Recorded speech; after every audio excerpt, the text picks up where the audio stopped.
আজ 25শে সেপ্টেম্বর 2024। আজ বাপ দাদার অমূল্য মধুর মহাবাক্য শুনব। আজকের মুরলিতে বাবা বলেন, মিঠে মিঠে বাচ্চে, অসীম জগতের স্কলারশিপ নিতে হলে অভ্যাস করো। একমাত্র বাবার স্মরণ ছাড়া অন্য কেউ যেন স্মরণে না আসে। আজকের মুরলির প্রশ্ন, বাবার আপন হওয়ার পরেও যদি খুশি অনুভব না হয় তো তার কারণ কি? উত্তর, বুদ্ধিতে সম্পূর্ণ জ্ঞান থাকে না। দ্বিতীয়, বাবাকে যথার্থভাবে স্মরণ করে না। স্মরণ না করার জন্য মায়া ধোঁকা দেয়, তাই খুশি থাকে না। বাচ্চারা, তোমাদের বুদ্ধিতে যেন এই নেশা থাকে। বাবা আমাদের বিশ্বের মালিক করেন, তাই সর্বদা আনন্দ ও খুশি থাকে। বাবার যে উত্তরাধিকার আছে, পবিত্রতা, সুখ ও শান্তি, এতে ফুল পরিপূর্ণ হও, তাহলে খুশি থাকবে। ওম শান্তি। ওম শান্তির অর্থ তো বাচ্চাদের ভালোভাবে জানা আছে যে আমি আত্মা, এ হলো আমার শরীর। এই কথা ভালোভাবে স্মরণ করো। ভগবান মানে আত্মাদের পিতা, তিনি আমাদের পড়ান। এমন কথা কখনো শুনেছ? তারা ভাবে কৃষ্ণ পড়ান, কিন্তু তার তো নাম রূপ আছে, তাই না? এখানে যিনি পড়ান তিনি হলেন নিরাকার পিতা। আত্মা শোনে এবং পরমাত্মা বলেন, এ হলো নতুন কথা। বিনাশ তো হওয়ারই। এক হলো বিনাশকালে বিপরীত বুদ্ধি, দ্বিতীয় হলো বিনাশকালে প্রীত বুদ্ধি। আগে তো তোমরাও বলতে ঈশ্বর হলেন সর্বব্যাপী, পাথরে নুড়িতে ভগবান আছেন। এইসব কথা ভালো মতন বুঝতে হবে। এই কথা বোঝানো হয়েছে, আত্মা হলো অবিনাশী, শরীর হলো বিনাশী। আত্মা কখনো ছোট হয় না, বড়ও হয় না। আত্মা হলো খুব ছোট, খুবই ছোট্ট। সেই সূক্ষ্ম আত্মাই 84 জন্ম নিয়ে সম্পূর্ণ পার্ট প্লে করে, আত্মা শরীরকে চালায়। উঁচু থেকে উঁচু বাবা পড়ান, তাই পদমর্যাদাও অবশ্যই উঁচুই হবে, তাই না? আত্মাই পড়াশোনা করে উচ্চ পদমর্যাদা প্রাপ্ত করে। আত্মাকে চোখে দেখা যায় না, খুব চেষ্টা করা হয় যাতে আত্মা কিভাবে আসে তা দেখার, বা কোথা থেকে বেরিয়ে যায়, কিন্তু জানা যায় না। যতই চেষ্টা করা হয়েছে তবুও কেউ বুঝতে পারেনি। এই কথা তোমরা বুঝেছ। আত্মাই এই শরীরে বাস করে, আত্মাও আলাদা, জীবও আলাদা। আত্মা ছোট বড় হয় না, জীব ছোট থেকে বড় হয়। আত্মা সব একই রকম। শরীর কারো ছোট কারো বড়, কেউ লম্বা কেউ ছোট, কেউ মোটা কেউ রোগা, তো বিভিন্ন রকমের হয়, কিন্তু আত্মা একই রকম। আত্মাই পতিত থেকে পবিত্র হয়, আত্মাই বাবাকে আহ্বান করে, হে পতিত আত্মাদের পবিত্রকারী বাবা, এসো। এই কথাও বোঝানো হয়েছে, সব আত্মারা হলো ব্রাইড, সীতা, এবং উনি হলেন রাম। ব্রাইড গ্রুম হলেন একজন। তারা আবার সবাইকে ব্রাইড গ্রুম বলে দেয়। এবারে ব্রাইড গ্রুম সকলের মধ্যে প্রবেশ করবে এমন তো হতে পারে না। বুদ্ধিতে এই উল্টো জ্ঞান থাকার দরুন নিচে নেমে এসেছে, কারণ গ্লানি বা নিন্দে করেছে, পাপ করেছে, সম্মান হনন করেছে, বাবার অতিরিক্ত গ্লানি করেছে। সন্তান কখনো পিতার গ্লানি করবে নাকি? কিন্তু আজকাল বাচ্চারা খারাপ হয়, বাবারও গ্লানি করে থাকে। ইনি হলেন অসীম জগতের পিতা। আত্মারাই অসীম জগতের পিতার নিন্দা করে। বাবা তুমি হলে কচ্ছমচ্ছ অবতার। কৃষ্ণেরও নিন্দা করেছে, রানীদের হরণ করেছে, এই করেছে সেই করেছে, মাখন চুরি করেছে।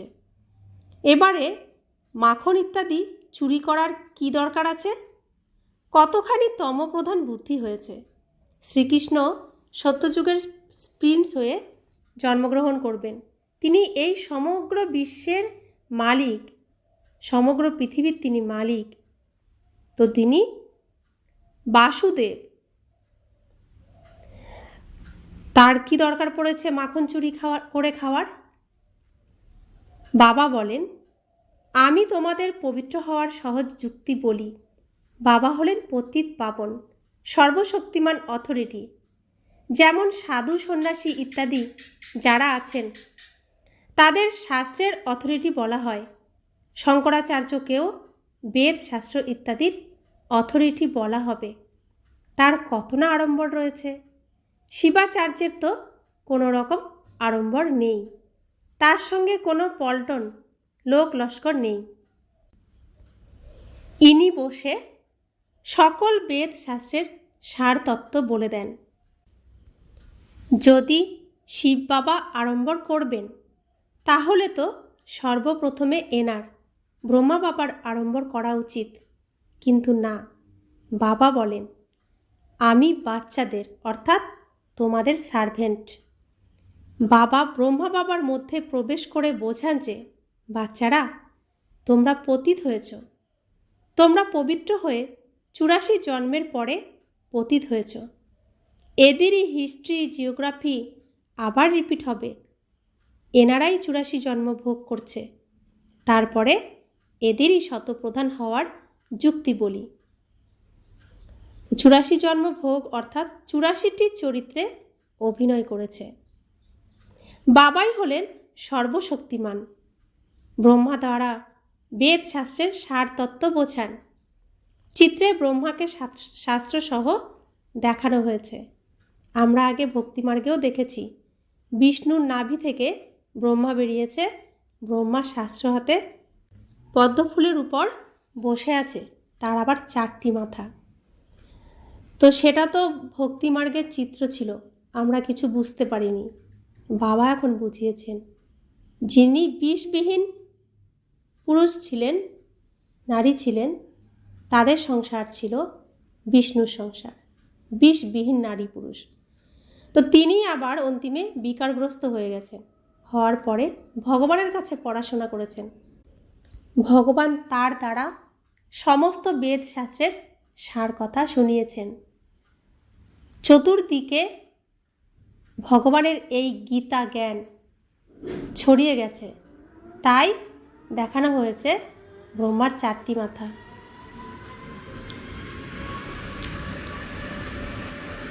বাবার যে এই মূল্যি, বাবার যে এই জ্ঞান অমৃত, বাবা গীত গেয়ে গেয়ে রোজ আমাদেরকে শোনান। তো গীত গেয়ে শোনান বলেই গীতা। তো এই গীতা জ্ঞান, এই গীতার অমৃত, বাবার এই পড়া সমগ্র বিশ্বের ঈশ্বরীয় বিশ্ববিদ্যালয়ে একই দিনে একই পড়াই হয়।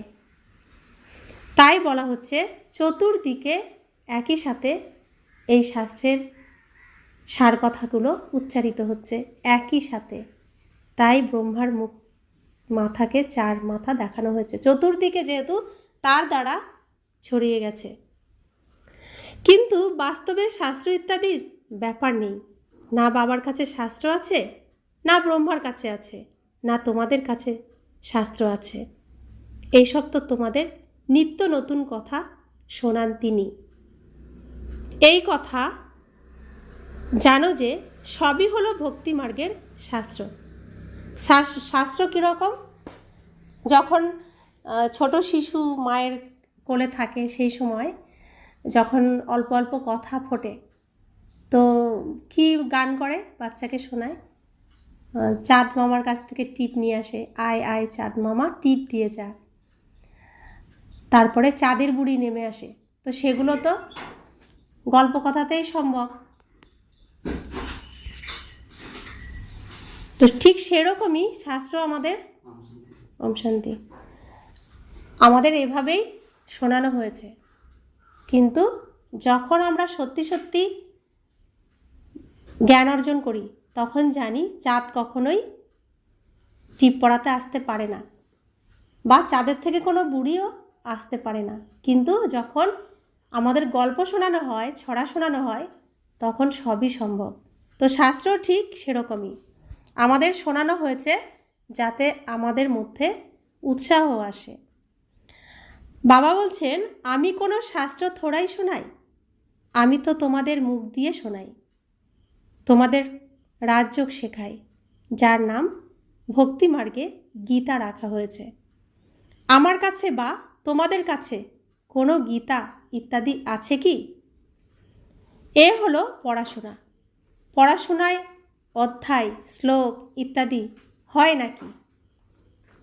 বাচ্চারা, আমি তোমাদের পড়াই, হুবহু কল্প কল্প এমনভাবে পড়াবো। তিনি আগের কল্পেও পড়িয়েছেন, এখন পড়াচ্ছেন, ভবিষ্যতেও যে কলিযুগের পরের সঙ্গম যুগ আসবে তিনি আবার পড়াবেন। তো এই চক্র এভাবে আবর্তিত হতেই থাকে। তো এই পড়াশোনায় কোনো অধ্যায় নেই, শ্লোক নেই, কারণ এখানে কোনো গল্প নেই। যেটা আমরা ভক্তি মার্গে শুনেছিলাম, সেখানে ওই ছোট শিশুকে যেরকম শোনানো হয়, চাঁদ মামা এসে টিপ পড়াবে, চাঁদের বুড়ি আসবে গল্প শোনানোর জন্য, কিন্তু বাস্তবে তা হয় না। ভক্তিতে সব হয়। যখন সত্যিকারের জ্ঞান আমরা পাই তখন যা বাস্তব সেটাকেই আমাদের মানতে হয়, সেভাবেই চলা উচিত বা চলতে হয়। তো বাবা বলছেন, কতখানি সহজ কথা বলি, নিজেকে আত্মা নিশ্চয় করো। এই শরীর তো মাটিতে মিশে যাবে, আত্মা হলো অবিনাশী। শরীর তো ক্ষণে ক্ষণে শেষ হতে থাকে। আত্মা এক দেহ ত্যাগ করে অন্য দেহ ধারণ করে। বাবা বলেন, আমি একবারই আসি। শিবরাত্রিও পালন করা হয়, বাস্তবে হওয়া উচিত শিব জয়ন্তী, কিন্তু জয়ন্তী বললে মায়ের গর্ভ থেকে জন্ম নেওয়া হয়ে যায়, তাই শিবরাত্রি বলা হয়। দ্রাপর কলিযুগের রাত্রিতে আমাকে খুঁজে বেড়ায়, বলে দেয় সর্বব্যাপী। তবে তো তোমাদের মধ্যেও আছে। আমাদের লৌকিক পিতাও তো ঘরে আছেন। তো লৌকিক পিতা কি আমি? আমি তার সন্তান, আমি তার রচনা। তিনি আমি নই, আমিও তিনি নন। তো সেরকমই আমাদের পারলৌকিক পিতা, তারও থাকা স্থান পরমধাম, তার সন্তান আমি। আমি তিনি নই, তিনিও আমি নই। আমার মধ্যে পরমাত্মা থাকতে পারেন না। যেমন লৌকিক পিতা আমার মধ্যে থাকতে পারেন না, ঠিক সেরকমই। বাবা বলছেন, তাহলে ধাক্কা কেন খাও? একদম দেবতা সম্প্রদায় থেকে অসুরী সম্প্রদায়ের হয়েছে। দেবতারা কখনো মদ্যপান করে কি? সেই আত্মারাই পতিত হয়ে মদ ইত্যাদি পান করে। বাবা বলেন, এখন এই পুরানো দুনিয়ার বিনাশ অবশ্যই হবে। পুরানো দুনিয়ায় আছে অনেক ধর্ম, নতুন দুনিয়ায় থাকে একটি ধর্ম। এক থেকে অনেক ধর্ম হয়েছে, পুনরায় এক ধর্ম নিশ্চয়ই হতে হবে। মানুষ তো বলে দেয় কলিযুগে এখন 40,000 বছর বাকি আছে, এখনও 40,000 বছর কলিযুগ চলবে। মানুষ এরকম বলে। একেই বলা হয় ঘোর অন্ধকার। জ্ঞান সূর্য প্রকট হয়েছেন, ফলে অজ্ঞান অন্ধকার বিনাশ হবেই। মানুষ কত জ্ঞানহীন। সূর্য উঠে গেছে তো অন্ধকার আর থাকতে পারবে না, সবাই বুঝবে, জানবে যে হ্যাঁ সূর্য উঠে গেছে। তো তিনি প্রথমে ভোরবেলায় একটু একটু আলো একটু একটু আলো নিয়ে আসেন, তারপরে পুরো সূর্যটাই উদিত হয়। তখন কেউ কি আর বলতে পারবে এখনও রাত বাকি আছে? বাবা জ্ঞান সূর্য, জ্ঞান সাগর আসেন তো তোমাদের ভক্তিমার্গের অজ্ঞানতা মিটে যায়। তোমরা বাবাকে স্মরণ করতে করতে পবিত্র হয়ে যাও, খাদ বেরিয়ে যায়। এ হলো যোগ অগ্নি। কাম অগ্নি কালো করে দেয়, যোগ অগ্নি অর্থাৎ শিব বাবার স্মরণ সুন্দর বানিয়ে দেয়। কৃষ্ণের নামও রাখা হয় শ্যাম সুন্দর। কিন্তু অর্থ কি আর বোঝে? বাবা এসে অর্থ বুঝিয়ে দেন। সর্বপ্রথমে সত্যযুগে কত সুন্দর স্বরূপ থাকে। আত্মা পবিত্র সুন্দর হয় তো শরীরও পবিত্র সুন্দর ধারণ করে। লৌকিক জীবনেও প্রত্যেকের জীবনেও তাই হয়। যখন আত্মা প্রথম শরীরে প্রবেশ করে, শিশুরূপে জন্মগ্রহণ করে, তখন শিশু কত সুন্দর দেখতে। আত্মা যেমন শরীরও তেমন সুন্দর। তো বাবা বলছেন সেখানে ধন সম্পদ সব কিছুই নতুন থাকে। সত্যযুগে ধন সম্পদ সব কিছুই নতুন থাকে। তো ছোট শিশুর কাছেও ধন সম্পদ সব কিছু নতুনই থাকে। নতুন পৃথিবী আবার পুরানো হয়। তো আমরা যখন শিশু অবস্থায় ছিলাম, ছোটোবেলা, আমাদের এই পৃথিবী কত সুন্দর ছিল। আর যখন আমরা বড় হয়ে গেছি তখন পৃথিবী কেমন হয়ে গেছে, পুরানো হয়ে গেছে। তো সৃষ্টিতেও তাই। এখন এই পুরানো দুনিয়ার বিনাশ অবশ্যই হবে। খুব আয়োজন করা হচ্ছে। ভারতবাসী এত বোঝে না যতটা বোঝে যে আমরা নিজেদের কুলের বিনাশ করছি। তো বিদেশে কি হচ্ছে? বিদেশে নিজেরাই লড়াই করছে, বিনাশ হচ্ছে। বুঝতেও পারছে আমরা নিজেদের কুলের বিনাশ করছি, কেউ প্রেরিত করছে। বিজ্ঞানের দ্বারা আমরা নিজেদের বিনাশ টেনে আনছি। এই কথাও বুঝেছে যে ক্রাইস্টের 3000 বছর পূর্বে প্যারাডাইস ছিল। এই গড গডেসদের, দেব দেবীর রাজ্য ছিল। ভারতই প্রাচীন ছিল। এই রাজযোগের দ্বারা লক্ষ্মীনারায়ণ এমন স্বরূপে পরিণত হয়েছিলেন। সেই রাজযোগ আবার বাবাই শেখাতে পারেন, সন্ন্যাসীরা শেখাতে পারে না। আজকাল কত ঠকবাজি চলছে। বাইরে গিয়ে বলে ওম শান্তি, আমরা ভারতের প্রাচীন যোগের শিক্ষা দিয়ে থাকি, আর তারপরে বলে ডিম খাও, মদ্যপান ইত্যাদি করো, যা ইচ্ছে তাই করো। এবারে তারা রাজযোগের শিক্ষা দেবে কিভাবে? আমাদের যত গুরু গোসাই আছে, গীতা পাঠক আছে, শাস্ত্র পাঠ যারা করেন, তারা নিজেরা শুদ্ধ থাকার চেষ্টা করেন, কিন্তু যারা ফলোয়ার্স তাদেরকে তারা কখনো এই যুক্তি বলে দেন না। তো তারা বিভিন্ন মতে চলে যায়। কেউ বলে অশুদ্ধ খাবার খেয়েও করা যায়, কেউ বলে বিবাহিত মেয়েদের খেতেই হয় অশুদ্ধ খাবার। বিভিন্ন রকমভাবে প্রেরিত করে, উৎসাহিত করে, যাতে তাদের কথা সবাই শোনে, তাদের কাছে দান পুণ্য করে, তাদের রুজি রোজগার হয়। তাই জন্য কখনো সঠিক আর সত্য পথ তারা দেখাতে পারে না, আবার কেউ জানেও না, অনেকে জানেও না। তো বাবা বলছেন এবারে তারা রাজযোগের শিক্ষা দেবে কিভাবে, মানুষকে দেবতায় পরিণত করবে কিভাবে। তো তারা নিজেরাই তো বুদ্ধি দিচ্ছে নিচে নামার, অশুদ্ধ জীবনযাপন করার। একবারও ভেবে দেখে না সনাতন ধর্ম থেকে আমরা বহিষ্কার কেন হয়েছি, কেন সনাতন ধর্ম, দেবী দেবতা ধর্ম বলতে পারি না। আমি গীতা পাঠ করছি, নিজেকে সনাতন ধর্মের বলতে পারছি না। আমি পূজা করছি, অথচ নিজেকে সনাতন ধর্মের বলতে পারছি না। কেউ আমরা ভেবে দেখিনি। তো আমরা ধর্মভ্রষ্ট হয়েছি, কর্মভ্রষ্ট হয়েছি, জাত কুলমান সব হারিয়েছি। তো যখন ভগবান এসে শিক্ষা দিচ্ছেন, বলছেন তোমার ধর্ম, তোমার জাত, তোমার কুল, তোমার মর্যাদা কি, তাই তোমাকে এখন গ্রহণ করতে হবে, তখন বাবার কথা ভালো লাগছে না, গ্রহণ করতে ইচ্ছা করছে না। কারণ রাবণের দুনিয়ার এত ভোগবিলাস, এত আকর্ষণ, সেখান থেকে এই সাদাসিধে এই যে সাদামাটা জীবন, সাধারণ জীবন কারোরই পছন্দ হয় না। এমনকি যারা এই জীবন গ্রহণ করে তাদেরকেও তাদের সহ্য হয় না। তো বাবা বলছেন, বাবা বোঝান আত্মা কতখানি উচ্চ স্বরূপধারী হয়, পরে পুনর্জন্ম নিতে নিতে শতপ্রধান থেকে তমপ্রধান হয়ে যায়। একটি শিশুও প্রথম পৃথিবীতে যখন আসে কত সুন্দর, শরীর সুন্দর, মন সুন্দর, তার কাছে পৃথিবীও সুন্দর।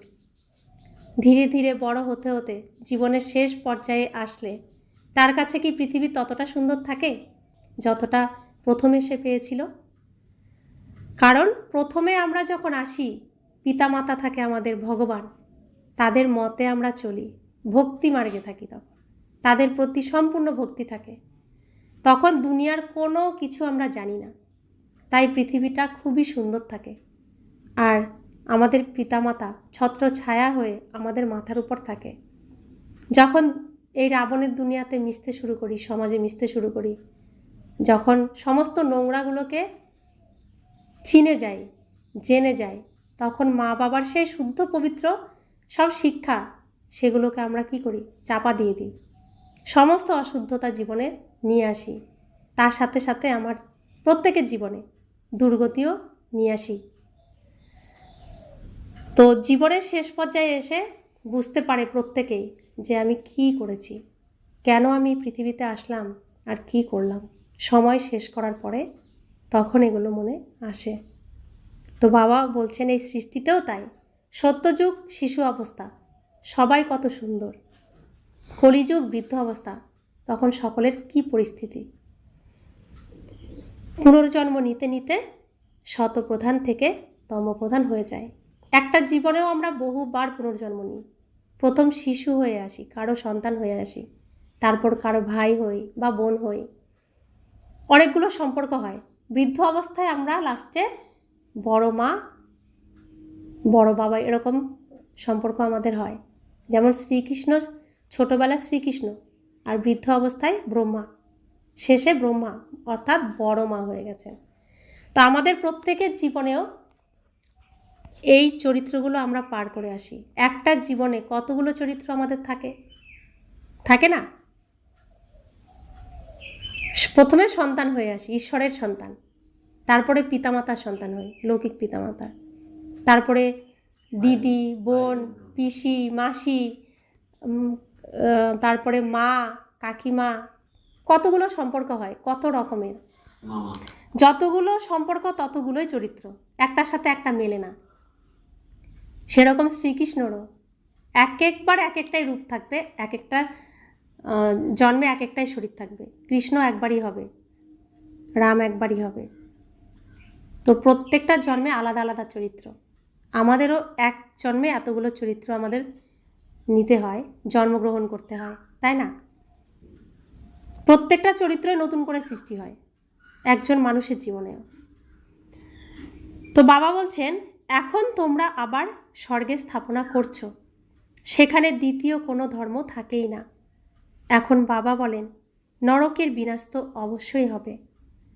এখানে যারা এসেছে তারা আবার স্বর্গেও নিশ্চয়ই আসবে।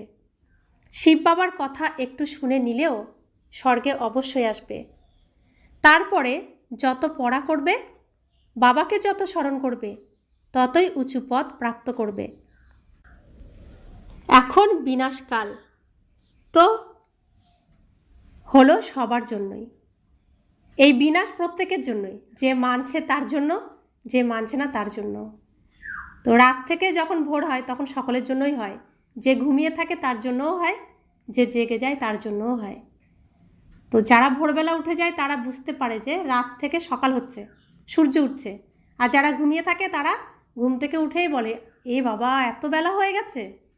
তো ঠিক সৃষ্টিতেও তাই, যারা ভাবছে রাত এখনও দেরি আছে তারা তো ঘুমিয়েই রয়েছে, আর যারা উঠে গেছে তারা দেখছে যে না, তো ভোর হয়ে গেছে, এখনই সূর্য উঠবে। তো তারা উঠে বলবে সত্যিই তো, আমি তো বুঝতেই পারিনি কখন সূর্য উঠে গেল। অর্থাৎ ভগবানের এই যে আদর, ভালোবাসা, শিক্ষা সবটা কী করলো? হারিয়ে ফেললো। তো বিনাশকালে প্রীতবুদ্ধি যারা আছে বাবা ব্যতীত কাউকে স্মরণ করে না, তারাই উঁচু পদের অধিকারী হয়। একেই বলা হয় অসীম জগতের স্কলারশিপ। এতেই রেস করা উচিত। এ হলো ঈশ্বরীয় লটারি। এক হলো স্মরণ, দ্বিতীয় দৈবিগুণ ধারণ করতে হবে, এবং রাজা রানী হতে গেলে প্রজা তো বানাতেই হবে। কেউ অনেক প্রজা বানায়, কেউ কম। প্রজা তৈরি হয় সার্ভিস দ্বারা। মিউজিয়াম, প্রদর্শনী ইত্যাদিতে অসংখ্য প্রজা তৈরি হয়। এই সময় তোমরা পড়ছো, তারপরে সূর্যবংশী চন্দ্রবংশী কুলে চলে যাবে। তো প্রজা কিভাবে তৈরি হবে? আমি যখন বাবার পরিচয় একজনকে দেব, যে বাবাকে চিনবে, যে এই কুলে আসবে, এখানে আসবে, অর্থাৎ সে সত্যযুগ বা ত্রেতাযুগে যাবে, তো সে আমার সঙ্গেই তো তার সম্পর্ক হবে। ওখানে যাওয়ার জন্য আমি তো তাকে ডাকলাম, তো ওখানে গিয়ে আমার সঙ্গে তার সম্পর্ক হবে।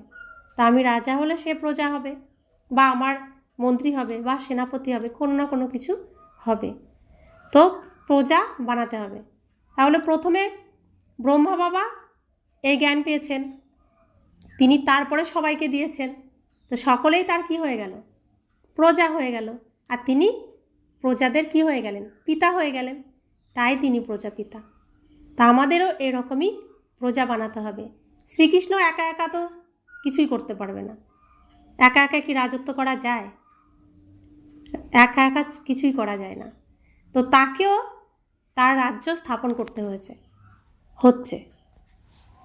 তো আমরাও সেখানে যদি কোনো শাহুকার হই, বা রাজা হই, মহারাজা হই, আমাকেও তো আমার প্রজা বানাতে হবে, দাসদাসী বানাতে হবে, সব কিছুই বানাতে হবে। একটা রাজ্য আমাকে স্থাপন করতে হবে আমার নিজে। তো যে করবে এখানে সেই পাবে। সেই জন্য আমাদের এগুলো সুযোগ কিসে আসে? প্রদর্শনী করলে, রাখি বন্ধন উৎসবে সবাইকে রাখি পরালে, শিব জয়ন্তীতে পর্চা দিয়ে সবাইকে বাবার পরিচয় দিলে, তো যতজনকে আমি দেব ততজনের সাথেই আমার সম্পর্ক হবে। তো এইভাবে আমাদেরকে প্রজা বানাতে হবে।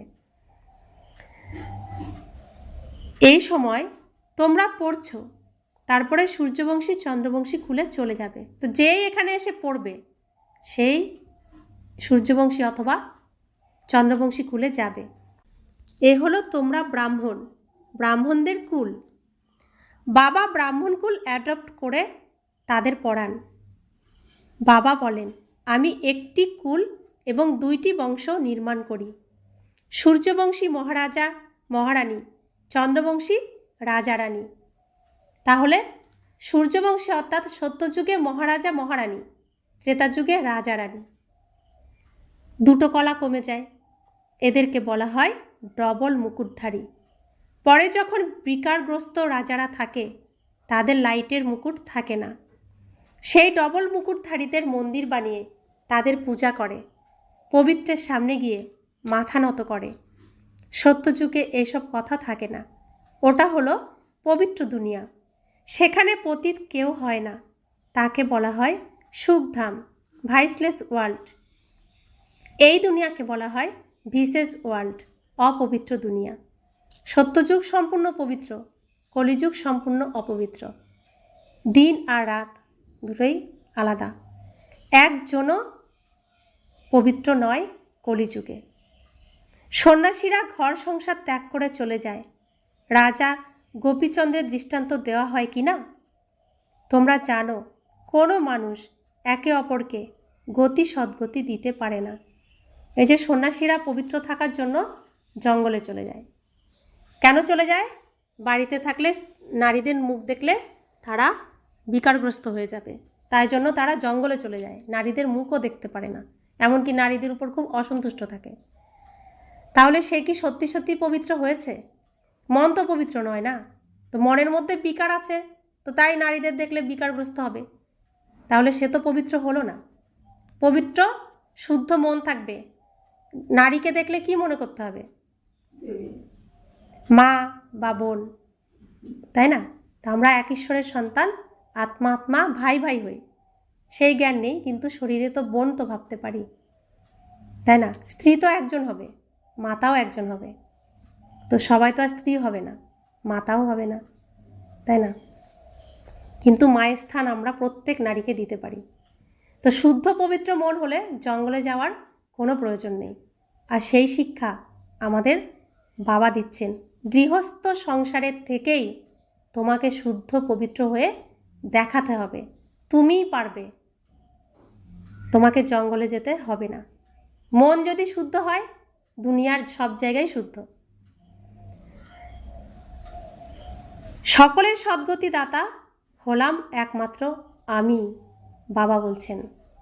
কারণ এই যে আমাদের যুক্তি বলে দিচ্ছেন, গৃহস্থ পরিবারের থেকে শুদ্ধ পবিত্র আমরা কিভাবে হতে পারি, এই যুক্তি পৃথিবীতে দ্বিতীয় আর কেউ কখনো বলতে পারেনি, কখনো বলতে পারবেও না। আমি এসে সবাইকে পবিত্র করি। এক তো পবিত্র হয়ে শান্তিধামে যাবে, এবং দ্বিতীয় পবিত্র হয়ে সুখধাম আসবে। এটা হলো অপবিত্র দুঃখধাম। সত্যযুগে অসুখ বিসুখ ইত্যাদি কিছুই হয় না। তোমরা সেই সুখধামের মালিক ছিলে, তারপরে রাবণ রাজ্যে দুঃখধামের মালিক হয়েছ। বাবা বলেন, কল্প কল্প তোমরা আমার শ্রীমত অনুসারে স্বর্গ স্থাপন করো, নতুন দুনিয়ায় রাজ্য প্রাপ্ত করো, তারপরে পতিত নরকবাসী হও। দেবতারাই পরে বিকারগ্রস্ত হয়, বাম মার্গে যায়। মিষ্টি মিষ্টি বাচ্চাদেরকে বাবা এসে পরিচয় দিয়েছেন যে আমি একবারই পুরুষোত্তম সঙ্গম যুগে আসি। আর বাবার এই কথাগুলোতেই প্রমাণ হয় গীতা সত্যি। আর গীতা এপিসোড এখন চলছে, কারণ গীতাতেই বলা হয়েছে আমি জন্ম মৃত্যু রহিত, আমি নিজ মায়া বলে নিজেকে সৃষ্টি করি, আমি আমার পরিচয় দিই। তো তিনি এখন এসে তার পরিচয় দিয়েছেন, আমরা তাকে পিতা মেনেছি, এক পা বাড়িয়ে বাবা বলে ডেকেছি। তিনি হাজার শক্তি নিয়ে অসুরের অর্থাৎ রাবণের জেলখানার থেকে ছাড়িয়ে নিয়ে এসেছেন, তার বাড়িতে এসে রেখে দিয়েছেন। এখন আমরা কিন্তু অভিনয় করছি না, আমরা এখন যা করছি সত্য। আর এটা হচ্ছে রিহার্সাল ট্রেনিং, যার দ্বারা আমরা সামনে যে সিনেমা চলবে স্টেজে, এই পৃথিবীর রঙ্গমঞ্চে, সেখানে অভিনয় করতে পারবো। তাই সত্য পিতার সাথে সত্য কথা শুনে সত্য শিক্ষা গ্রহণ করে আমাদেরও সত্য হয়ে শুদ্ধ পবিত্র জীবনযাপন এখনই করতে হবে। তবেই আমরা পবিত্র রাজ্যে যেতে পারবো, বিষ্ণুর রাজ্যে যেতে পারবো। এখানেই আমাকে বিষবিহীন হতে হবে। এমন কোনো খাবার খাবো না যা শরীরকে অসুস্থ বানায়। রাবণ তো কোনো না কোনোভাবে আমার ভেতরে এই অসুখরূপী অসুরকে প্রবেশ করাবেই করাবে, আমি সেই সুযোগ দেব না। তো আমাকে খুব সতর্কভাবে চলতে হবে, কারণ শরীরই হচ্ছে সবথেকে বড় সম্পদ। এই শরীর না থাকলে আমিও নেই। আমি আত্মাকে কেউ দেখতেও পাবে না, শুনতেও পাবে না, আর কোনো কিছুই আমি করতে পারবো না। তো যতদিন শরীর আছে, লাস্ট শরীর, ততদিন এই শরীরকে যত্ন করো, ভালোবাসো, এর উপর যা খুশি করো না। তো বাবা বলছেন, আমি যুগে যুগে তো আসিই না, কল্পের সঙ্গম যুগে আসি, যুগে যুগে নয়। কল্পের সঙ্গমে কেন আসি? কারণ নরককে স্বর্গে পরিণত করি। প্রতি 5000 বছর পরে আসি। অনেক বাচ্চারা লেখে, বাবা আমাদের খুশির অনুভূতি স্থির থাকে না, উল্লাস অনুভব হয় না। বাবা বলেন, আরে বাবা তোমাদের বিশ্বের মালিক করেন, এমন পিতাকে স্মরণ করে তোমাদের খুশির অনুভূতি হয় না? তোমরা সম্পূর্ণরূপে স্মরণ করো না, তাই খুশিও স্থির থাকে না।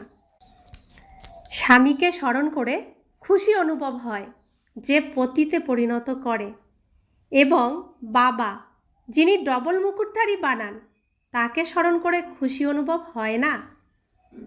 বাবার সন্তান হওয়া সত্ত্বেও বলো যে খুশি থাকে না। বুদ্ধিতে সম্পূর্ণ জ্ঞান নেই, স্মরণ করো না, তাই মায়া ধোঁকা দেয়।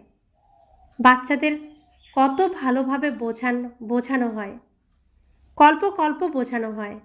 আত্মারা যারা পাথর বুদ্ধি হয়েছে, তাদের পারস বুদ্ধি অর্থাৎ দৈবী বুদ্ধিতে পরিণত করেন। নলেজফুল বাবা নিজে এসে নলেজ প্রদান করেন। তো এরকম বাবা কখনো পাওয়া যাবে? আমরা এত নোংরার মধ্যে রয়েছি, আমাদেরকে তিনি নোংরার থেকে তোলার জন্য, তিনি চির পবিত্র, চিরশুদ্ধ, তিনি পরমধাম থেকে এই পৃথিবীতে আসেন, নোংরাতে আসেন। সেই বাবাকে মনে থাকে না?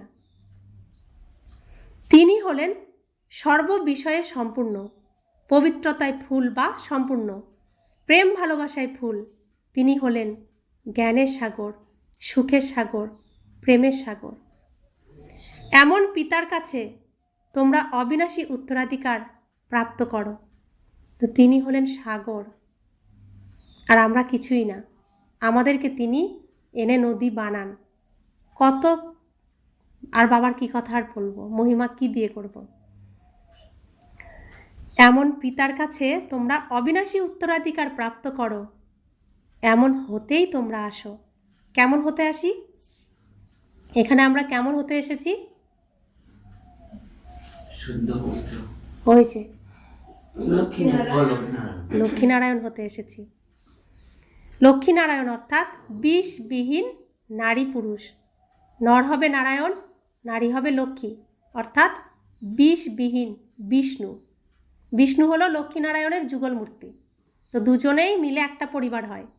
এখনই আমাদের সংসার হবে বিষমুক্ত, বিকারবিহীন সংসার। তবেই আমি ওই পরিবারে যেতে পারবো। আবার বিবাহিত ছাড়া ওখানে আবার হবেও না যাওয়া, তাই না? এই জ্ঞানই হলো গৃহস্থীদের জন্য, সন্ন্যাসীদের জন্য বা অন্যদের জন্য নয়।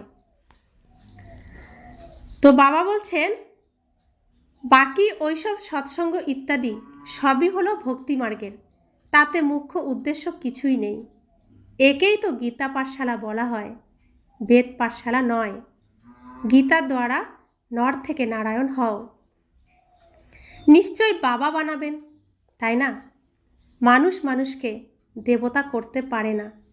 বাবা বারবার বাচ্চাদেরকে বোঝান, বাচ্চারা নিজেকে আত্মা নিশ্চয় করো, তোমরা কেউ দেহ নও। আত্মা বলে আমি এক দেহ ত্যাগ করে অন্য দেহ ধারণ করি। তো আত্মা চৈতন্য, অবিনাশী, যাকে কাল খেতে পারে না, হাওয়া ওড়াতে পারে না, তরোয়াল কাটতে পারে না, জল ডোবাতে পারে না, আগুন পোড়াতে পারে না। কেউ আত্মার কোনো ক্ষতি করতে পারে না। আত্মা যেমন কর্ম করে তার তেমনই শরীর প্রাপ্ত হয়, তার তেমনই এই পৃথিবীতে পাঠ প্রাপ্ত হয়। দুঃখ সুখ আত্মা নিজেই নিজের জন্য তৈরি করে। যাই আমার সাথে ঘটছে, সুখ বা দুঃখ, সেটা আমি আমার জন্য তৈরি করেছি। আমি যেমন কর্ম করব আমাকে তেমনই ফল ভোগ করতে হবে। তো এখানে ভগবান বা অন্য কেউ কারোকে দুঃখও দিতে পারে না, কাউকে সুখও দিতে পারে না। अच्छा, मीठे मीठे सिकिलते बच्चों प्रति मात पिता बाप दादा का याद प्यार और गुड मॉर्निंग। रूहानी बाप की रूहानी बच्चों को नमस्ते। हम रूहानी बच्चों की रूहानी मात पिता बाप दादा को याद प्यार गुड मॉर्निंग और नमस्ते नमस्ते नमस्ते। शुक्रिया बाबा, शुक्रिया बाबा, शुक्रिया। धारणार जन्य मुख्य सार, যেমন শিব বাবার কোনো আড়ম্বর নেই, সার্ভেন্ট হয়ে বাচ্চাদেরকে পড়াতে এসেছেন, সেরকম বাবার সম অথরিটি হওয়া সত্ত্বেও নিরহংকারী হয়ে থাকতে হবে। পবিত্র হয়ে পবিত্র করার সেবা করতে হবে। তো আবার সেই কথা আবার উচ্চারণ করতে হয়। আমরা এখন কোন সময় রয়েছি? সৃষ্টির কোন সময় রয়েছি? ভোরবেলাতে রয়েছি। ভোরবেলাতে সব কিছু পরিষ্কার করতে হয়।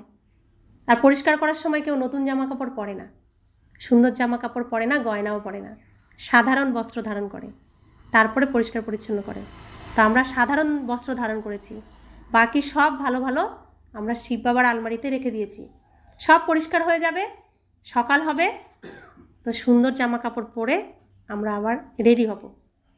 তো সেই জন্য সাধারণ বস্ত্র ধারণ করে সাধারণ জীবনযাপন করে যাতে কিছু নোংরা না হয়ে যায়, তো সব পরিষ্কার করতে হবে। তো সব কিছু আমার আছে শিব বাবার আলমারিতে, কিন্তু আমাকে নিরহংকারী থাকতে হবে, সাধারণ থাকতে হবে।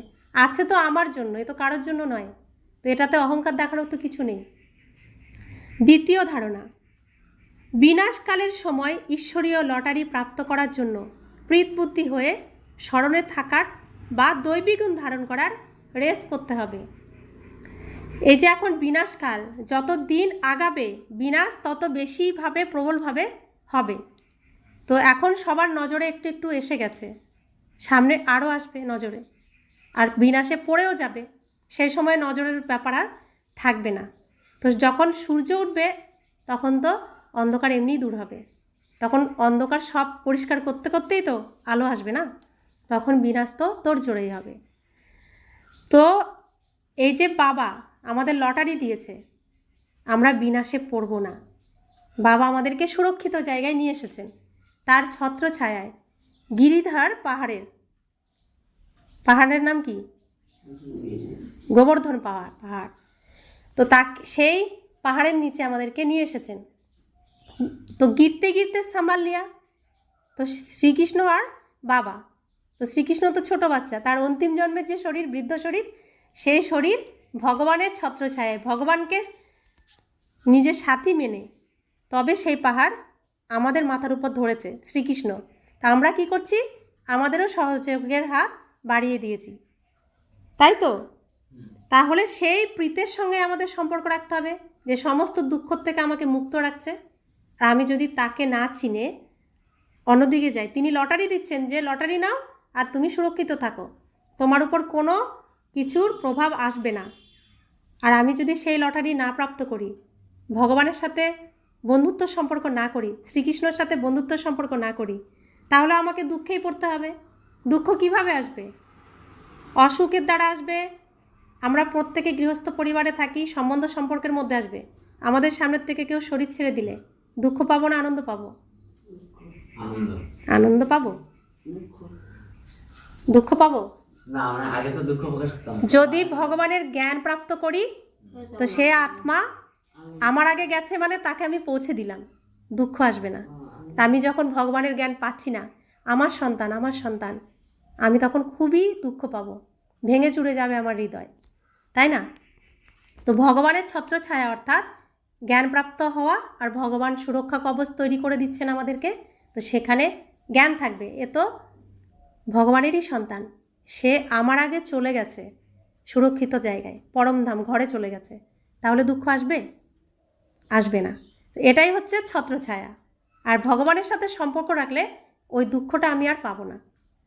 তো আমরা কোনো অনুষ্ঠানে গেলে কি করি? ছেলে মেয়েকে আগে পাঠাই না সাজিয়ে গুজিয়ে, পরে তো আমরা রেডি হয়ে যাই। তো এরকম যদি কারোর জীবনে এমন ঘটে, তখন এই জ্ঞান তো আমার মধ্যে এসে গেছে যে ও তো বাড়ি চলে গেছে, ওর নাটক শেষ, তা তো খুশি হব আমি, দুঃখ আর পাবো না, জ্ঞান আছে না, তাহলে আমি কি দুঃখ মুক্ত। তো প্রীত রাখলে তার সাথে, তবেই আমি মুক্ত থাকব। আর প্রত্যেক দিন যে তিনি আমাদের ট্রেনিং করাচ্ছেন, এই যে যুদ্ধ চলছে দুঃখ থেকে নিজেকে বাঁচানোর, এটাই তো যুদ্ধ চলছে। অশান্তির থেকে, দুঃখ থেকে, অসুখ বিসুখ থেকে নিজেকে সুরক্ষিত রাখার, এটাই কিন্তু যুদ্ধ চলছে এই পৃথিবীতে। তাহলে আমি কিভাবে সেটা করতে পারবো? যদি প্রত্যেক দিন আমি এই বাবার যে ট্রেনিং প্রত্যেক দিন আমাদের তিনি করান, যে আজকে তুমি এইভাবে চলবে, তবে তোমার প্রতি কোনো আঘাত আসবে না। এই যে এখন আমরা নিচ্ছি ট্রেনিংটা, সারাদিন এতক্ষণ ধরে আমরা যা শিখলাম, এটাই থাকবে সারাদিন চলার জন্য। আমাদেরকে সেভাবেই চলতে হবে, তবে কোনো দুঃখ আমাদের ছুঁতে পারবে না। তো প্রত্যেক দিনের জন্য তিনি প্রত্যেক দিন আমাদের স্নান করান, প্রত্যেক দিন খাইয়ে দেন, শিখিয়ে দেন যে এইভাবে চললে তোমার প্রতি কোনো মায়ার আঘাত আসবে না, তুমি প্রোটেকশানে থাকবে, একদম সুরক্ষিত থাকবে। আজকে আমি শিখলাম না, কালকে আমার ওই স্থিতি আসলো, তাহলে কি হবে? আমি নিজেকে বাঁচাতে পারবো না, মায়া আমাকে আঘাত করবেই করবে। তাই প্রত্যেক দিন নিয়মিত বাবার কাছে পড়াশোনা করা উচিত। আর প্রত্যেক দিন সকালে, সারাদিনের জন্য। বরদান: শুদ্ধ সংকল্পের ঘেরাটোপের দ্বারা সেফটির অনুভব করে এবং অন্যদেরকে করিয়ে শক্তিশালী আত্মা ভব। শক্তিশালী আত্মা হলো সে যে দৃঢ়তার শক্তির দ্বারা সেকেন্ডেরও কম সময়ে ব্যর্থকে সমাপ্ত করতে পারে। শুদ্ধ সংকল্পের শক্তিকে চিনে নাও।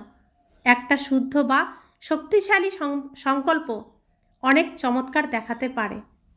কেবল যে কোনো দৃঢ় সংকল্প করো, দৃঢ়তাই সফলতাকে নিয়ে আসবে। সকলের জন্য শুদ্ধ সংকল্পের বন্ধন, ঘেরাটোপ এমনভাবে তৈরি করো যে যদি কেউ একটু দুর্বলও থাকে, তার জন্য এই ঘেরাটোপ এবং ছত্রছায়া হয়ে যাবে, সেফটির সাধন বা দুর্গ হয়ে যাবে। অর্থাৎ আমরা যারা ঈশ্বরীয় পরিবারে আছি, ঈশ্বরীয় ছত্রছায়ায় আছি, তো বাবা আমাদেরকে অষ্টশক্তি দিয়ে ভরিয়ে দিয়েছেন না? অষ্টশক্তির কথা মনে আছে? কি কি নাম বলতে পারবে কেউ? অষ্টশক্তি কি কি?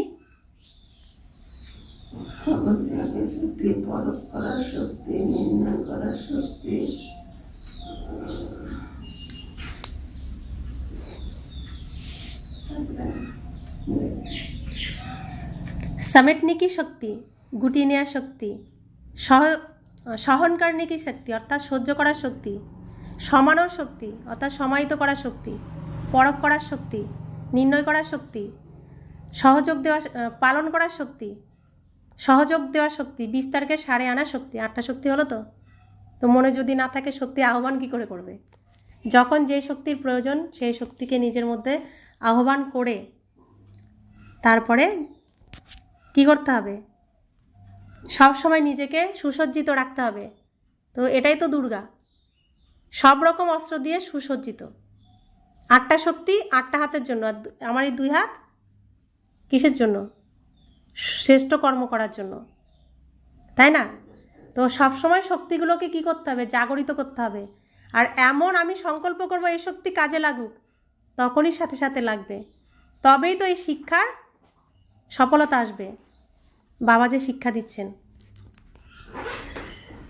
তো সবসময় নিজেকে পরমাত্মার ছত্রছায়ায় ভাবতে হবে। অনেক আলোর কিরণ আমি আত্মার উপর পড়ছে, ভগবানের সমস্ত আলোর কিরণ আমার উপর পড়ছে। আমার মধ্যে কোনো অন্ধকার নেই, আর এই আলোকে সবাই দেখছে। অন্ধকারের মধ্যে আলোকে তো সবাই দেখবে। সবাই রয়েছে অন্ধকারে, আর আমি রয়েছি আলোতে, পরমাত্মার লাইটের কিরণের নিচে। তো আমি কি থাকলাম? অন্ধকার থেকে মুক্ত থাকলাম, তা আমি সুরক্ষিত থাকলাম। তো সবসময় এই সুরক্ষা কবচ নিজেদের এই সুরক্ষা কবচের মধ্যে রাখতে হবে, সুরক্ষা কবচের মধ্যেই থাকতে হবে। অন্ধকারে যেন আমরা না যাই। অন্ধকারে গেলে ভূতেরা আবার জ্বালাতন করবে। বরদান, সব থেকে শ্রেষ্ঠ ভাগ্য হলো তার যে ডাইরেক্ট ভগবানের দ্বারা পালনা, পড়া আর শ্রেষ্ঠ জীবনের শ্রীমত প্রাপ্ত করেছে। তা আমরা এখানে যারা এসেছি ভগবানকে মেনেই তো এসেছি। তাকে পিতা মানছি তো, বাবা মানছি তো, তা আমি তার সন্তান, তাই তো এসেছি। তো এটা কি হয়ে গেল? ভগবানের কাছে ডাইরেক্ট আসলাম তো। এখানে দ্বিতীয়ত কেউ নেই, ভগবান রয়েছে এখানে, আর তার সামনে আমরা বসে রয়েছি। কোনো গুরু গোসাই কেউ আছে? কোনো মানুষ নেই এর মাঝখানে। ভগবান আর তার সন্তান, আমরা ভাই ভাই, শরীরে আমরা ভাই বোন, এই একটাই সম্পর্ক এখানে, আর কোনো সম্পর্ক এখানে নেই।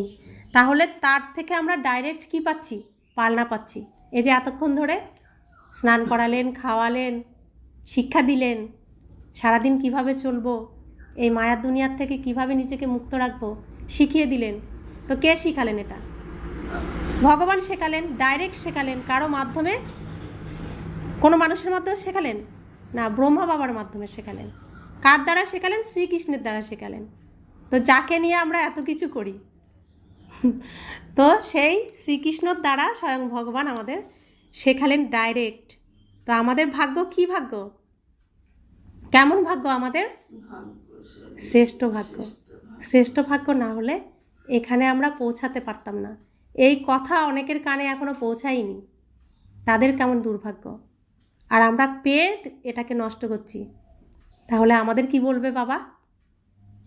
সেই জন্য সবসময় নিজেকে শ্রেষ্ঠ ভাগ্য প্রাপ্ত করেছি, শ্রেষ্ঠ জীবন আমি পেতে চলেছি, সব কিছু আমার ভালো হচ্ছে, ভালো হবে, এই ভাবনা রেখেই আমাদের চলতে হবে।